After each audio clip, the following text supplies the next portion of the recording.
tinalo.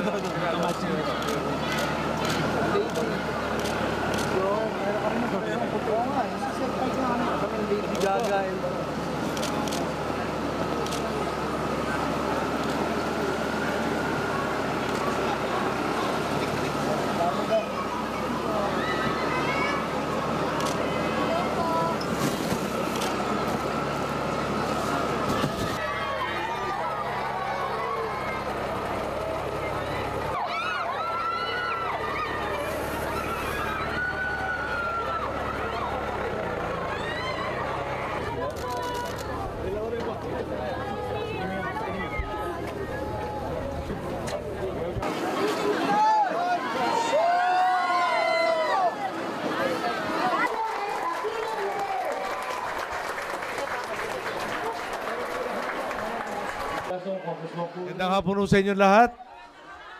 Mukhang nakakagalak naman nung maski nasa lang tayo dito medyo buhay na buhay ang kalooban nyo. Mukhang palaban tayo talaga dito kaya okay na okay yan Para nagagaanan yung problema namin pag nakikita kayo ganyan.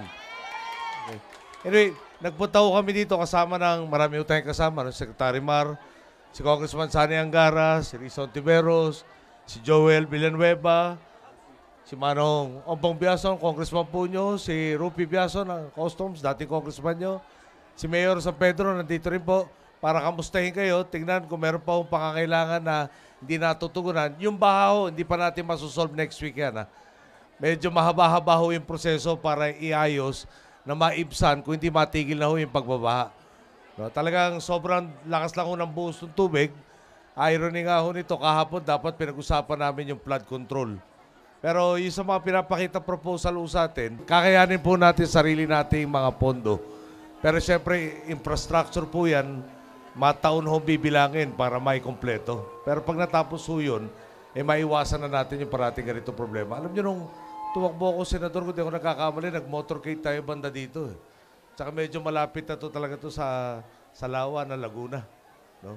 So, konting dagdag nga na ulan, malaki problema. Anyway, di na ako magpapakahaba. Na-interrupt po natin yung pagbibigay ng inyong mga relief goods at saka ilang tulong po mula sa national government. Pati si Secretary Ona ng Health kasama natin dito para tingnan nyo inyong kalusugan.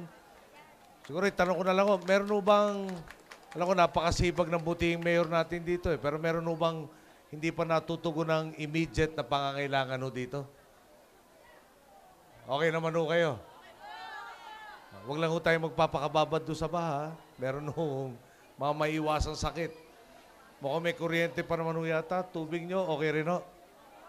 Okay, so habang nandito ako, baka naabala ko nga ho yung pagbigay sa inyo ng ating mga konting tulong. So hanggang dito lang ho ako muna magsasalita. At gusto ko lang ho pabatid sa inyo. Lamang kayo ng aming isip at puso na talaga siguraduhin nasa maayos ang kondisyon ng lahat ng mga boss natin. So magandang hapon ulit sa inyo.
Bawal, may sticker dapat.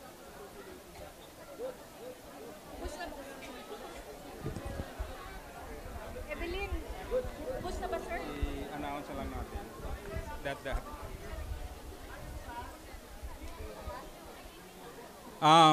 meron tayong sapat na relief goods na dito sa ating barangay, but the President will be just distributing about 50 or 25, and then after that, he will be leaving to another evacuation centers.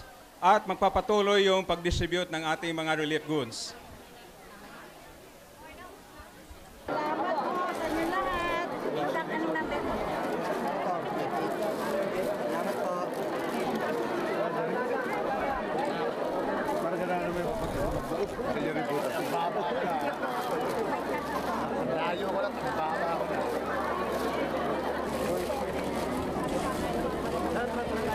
Buti lang, para makatapos yung lalabas.